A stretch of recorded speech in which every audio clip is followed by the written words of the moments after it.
Salve pessoal, aqui é Eduardo Lemos. No vídeo de hoje da série Fala Contribuinte eu vou responder a um contribuinte que fez uma pergunta sobre um vídeo onde eu trato de imposto de renda, de honorários advocatícios, dizendo que ele não é rendimento recebido acumuladamente. Deve estar passando aqui embaixo o ticketzinho, a imagem dessa pergunta deste contribuinte através de um vídeo do YouTube.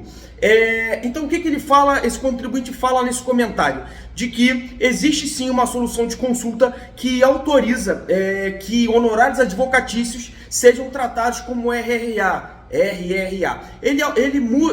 erra um pouquinho no número, mas efetivamente existe uma solução de consulta que ele estava querendo dizer, apesar do número não estar correto que ele disse. A solução de consulta que ele quis dizer é 3012 de 2021. Essa solução de consulta ela foi dada como ineficaz pela Receita Federal, conforme você pode ver num texto livre aí da internet, e ela é vinculada a uma outra solução de consulta mais antiga, que é a solução de consulta 40 de 2016. Essa sim eficaz, e você pode entrar aí no meu blog edulemos.com.br/blog, lá vai estar o caminho para essa solução de consulta 40 de 2016, e nesse vídeo eu vou explicar o porquê que eu falo que os honorários advocatícios não são RRA, e vou dizer por que eu não falo sobre essa solução de consulta 40 de 2016.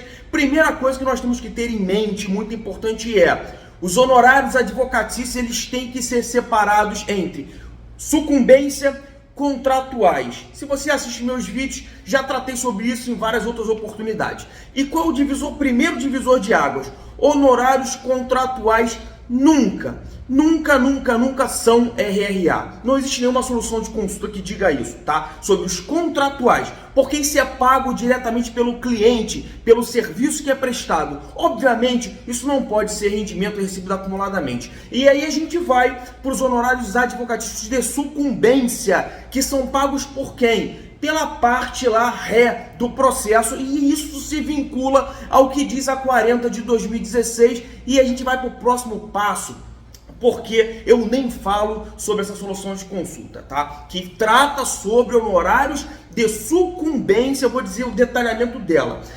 A primeira coisa que a gente tem que ter em mente é que uma solução de consulta, ela não tem força de lei. Ela tem força vinculante entre quem solicita a consulta e quem faz a consulta. Então, no caso dessa 40 de 2016, a vinculação dela é entre quem fez essa solução de consulta, se apropriou dessa informação e a utilizou, não para outros contribuintes. Isso, em regra geral, existem algumas exceções, mas isso aqui não é aula de direito. Enfim, essa 40 de 2016, ela versa o que especificamente? Que os honorários de sucumbência de anos anteriores, pagos por RPV, bota aqui já um parênteses do próximo divisor de águas.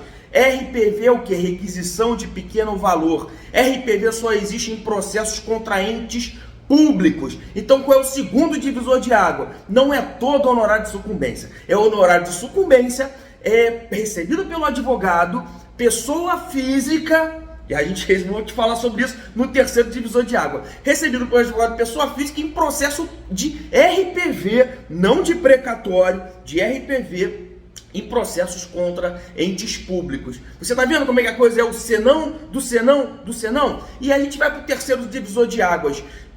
O recebimento do RPV em processo contra entes públicos de anos anteriores para o advogado pessoa física, o contribuinte individual, porque se o advogado ele tem uma empresa, um CNPJ, uma sociedade advocatícia, se ele junto com outros ou hoje unipessoal, esse valor do sucumbência entra na receita da pessoa jurídica, não da receita do advogado. E pessoa jurídica não goza de rendimento recebido acumuladamente. Viu, né? Senão.